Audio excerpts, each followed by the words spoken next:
Hello friends, and welcome to our new feature called the Press Box Preview, presented by KRVN 93.1 The River and Cami Country Legends. He is Scott Foster. I am Tyler Cavali, and this new feature, we'll have it through the end of the football season, where Scott, you and I will be going through and previewing games that not only we'll be having here on our stations of KRVN The River and of course Cami Country Legends as well, but over on our sister stations and games of note throughout the state. And again, this will be running through the end of the high school football season, and we look forward to bringing it to you on our KRVN YouTube channel, which if you've not subscribed by now, please do, and of course on our social media pages and on the website at krvn.com. And Scott, starting to feel like football weather, not only because pumpkin spice lattes are back, but because the weather also is starting to cool down just a bit. It's been chilly the last few nights. It's ready to go. We're ready to go. It's time for some high school football for sure.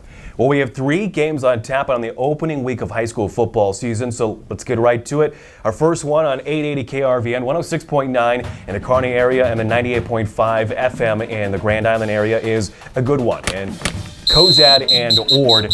Ord will be hosting, this is a little bit of a homecoming, if you will, for head coach Brian Cargill, as he is returning to where he went to high school. But of course, as we break down these two teams real quick, Ord is a team that went to the state championship last year. Of course, they fell to Aurora. Cozad last year, they come off of a 5-4 record last year.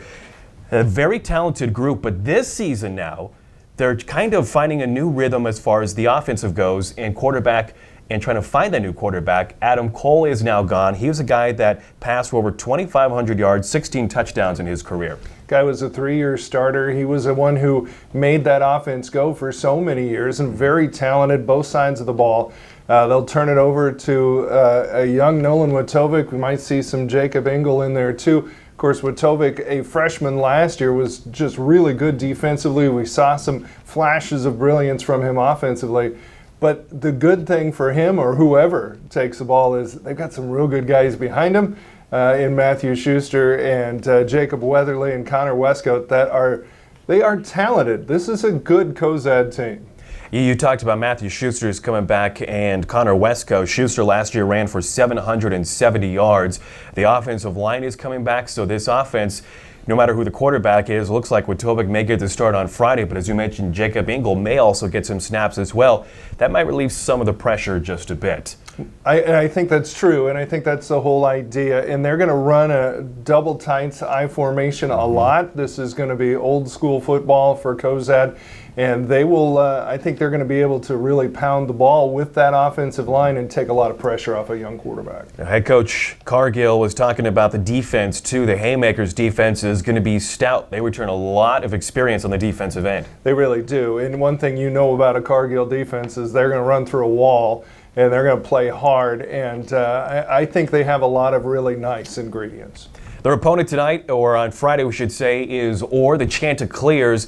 They're the team that went to the C1 state championship last year, lost to Aurora, but let's face it, who didn't lose to Aurora last year? True. Of course, we know how good Aurora was, dropping down from Class B. It could be another promising year for Ord as they return 7 starters on offense and 5 on defense. However, they too lose their starting quarterback that they had for the last several years, but they bring back some good experience in the backfield, some talented wideouts, but their quarterback position, they're trying to figure that out, and that'll be interesting on Friday. I would anticipate a lot of running between these two teams. I think so too. Jesse Ulrich, the quarterback that you're mentioning that graduated last year, played in the Shrine Bowl, he was really good, and he did a lot of things for that offense. Last year I did the Cozad-Ord game in Cozad. It was 30-14, Ord won it, and it was a lot of Jesse Ulrich. So they'll have to replace that, but luckily they've got a lot of guys coming back, so they can find some skill players. Chanticleers will be good too. Like Cozad, they have a great running back in Tommy Stevens coming back from last year. He ran for just over 500 yards and 6 scores last season. And another weapon I just want to mention, because I don't think this gets recognized a lot, and it's somewhat underrated in high school football, and that is their kicker in Kellen Meyer. He has been fantastic. Last year, he had 49 PATs and 6 field goals, 6 of 7, and his only one that he missed was a 55-yarder that they tried at the end of the first half. He's good, and I was talking to their coach earlier, and he says that he is their secret weapon. And when you can have a guy in high school football, especially C1, that is capable of all these extra points, and you know what you can rely on, that's big stuff.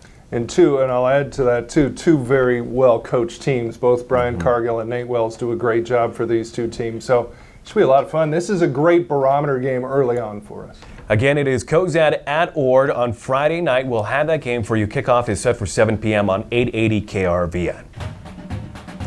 Next game we want to mention over on Cami Country Legends is Lexington at home against the Crete Cardinals. And this is going to be I don't want to say a rebuilding season, but this is going to be an interesting season for the Minutemen. They come off last year's success where they went to the state football playoffs for the first time since 2007. They went 4-6 overall, but they lost some talent, and in particular, the quarterback in Jake Leger. Yeah, he's going to be tough to replace. But again, luckily, they have some good skilled players back, and Caleb Carpenter is most likely the guy who will take snaps from under center, and he's a good one. He's a guy who's a good athlete in all of the sports, and so he has the ability to move them down the field. And you add somebody like Dylan Richmond in there from his receiver spot, I think they're going to be able to score points. It's going to be hard to replace a guy like Leger who passed for over 1,300 yards and 17 touchdowns a season ago. But as you mentioned, they have some skilled players coming back. How about the defense, though, with Lexington? They usually have some great skilled players as well.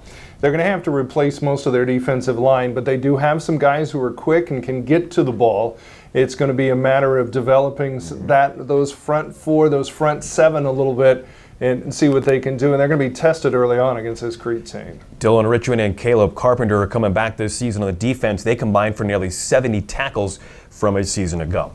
Now, their opponent on Friday night to open up the season is the Crete Cardinals.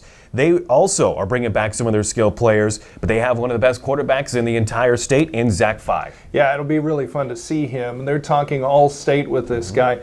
Crete likes to throw the ball all over the place. Now, they have a lot of experience. This is a team that had some real glory in football for years and years and years, and they're trying to get back to that. This is a team that could make some noise if they get some breaks the way they need it, but lots of experience, and Fye is expected to be one of the very best. So it'll be a challenge for these Minutemen here today. And I want to mention also for Lexington, one of the guys that Coach Rowan has talked about is Alex Ramos. He has really had a nice offseason. He will be the starting running back for the Minutemen. And if he can get things going with the athleticism of Carpenter and Richmond, offense is going to be pretty good. For Crete, as we mentioned, Zach Fye, how talented he is at the quarterback position. He will have his returning running backs and wide receivers from last year joining him here in the 2019 season. Their defense is kind of good as well, as they were very good at forcing fumbles and recovering. They forced 9 fumbles and recovered 17 from a season ago. That's big-time stuff, and that can cause a lot of havoc, and we'll see if they're aggressive again this season. Again, that game will be on Cami Country Legends. That game will kick off at 7 o'clock. It is Lexington hosting Crete. And our final game we preview this week on the Press Box Preview is Elm Creek at Overton. That game will be heard on 93.1 The River. It's a D1 versus D2 matchup. And Scott, I heard it's a little bit of a rivalry game. A little bit. When these two teams play each other, there is no lack of motivation for anybody. And to have it at the very beginning of the year is really an interesting place for it. So I'm sure for both Coach Husenfeld and for Coach Dooland, it was not hard to get their teams to get after each other here this week. You're looking at two real good teams, I think, that you expected high expectations for both of these. Overton comes back with Ryan Lobby, who is their do-everything quarterback. He does great defense, too. They've got Kyle Martin up front that is expected to be one of the very best linemen in all of D2. They're going to run right at Elm Creek. Elm Creek's a little smaller, but they are quick. They've got some very good players like Karsten McCarter that can really make things go for them. I think it's going to be a lot of fun. The only thing that might slow it down is if the water has receded around Overton's field right now. That was flooded and underwater. This is going to be a great game. It doesn't matter if it's the first game or the last game of the year. These two are going to come after each other. And I just expect that this one probably is going to be high scoring. But I think it's going to go down to the last whistle. You talked about Overton and their skilled players and the running the game, but how about running back for Elm Creek and Xavier Perez? And he raised some eyebrows last season as he ran for over 1,000 yards and 11 touchdowns, and that somewhat came out of nowhere, but that's a guy that's coming back this year, and he should show some more promise as well. They're going to have to get some blocking up front. They only have Chase Swartwood coming back, but you are absolutely right about Perez. He is a player. And like I said, neither one of these teams are probably going to throw the ball around a whole lot, but they're going to give you a lot of different formations and really come after you. Like I said, it should be a fun game. And if you're Elm Creek, not sure you want to throw the ball a whole lot this game. Overton last year, they were lethal in the secondary, 18 interceptions. That game, of course, will be on 93.1 The River. Kickoff is set for 7. It is Elm Creek at Overton. And other matchups we want to mention of note of games that are happening on our sister stations across the state and other games here in central Nebraska as well. Elwood will be taking on Arapahoe, while Bertrand will be hosting Alma. Is Chase County visiting Gothenburg, and that one should be a good matchup early on this season. Yeah, it'll be interesting to see. The Swedes are preseason top 10 in a lot of publications. It should be interesting to see how they do. They've got to replace some running backs. They don't have the bevy of running backs they've had in the past. But they should be pretty good, and they'll play good defense. Other Week 1 games to note: Grand Island will take on Kearney. Red Cloud will be visiting Wilcox-Hildreth. Of course, Wilcox-Hildreth was the 6-man state champion from a season ago.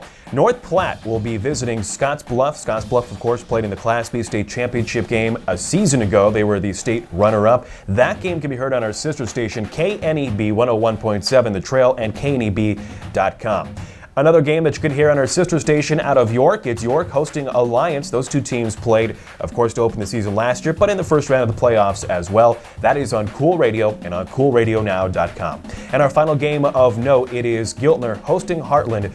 That game can be heard on 104.9 Max Country, our sister station out of York, and 104.9 maxcountry.com. Overall, this should be a great Week 1 of high school football, and Scott, it's about time. It is about time, and it's a great opportunity to get out there and support your local high school athletics, and it's going to be a nice night to watch the game. We will have this up every week until the end of the high school football season. Of course, we hope you join us for every week. He is Scott Foster. I am Tyler Cavali. This has been the Press Box Preview.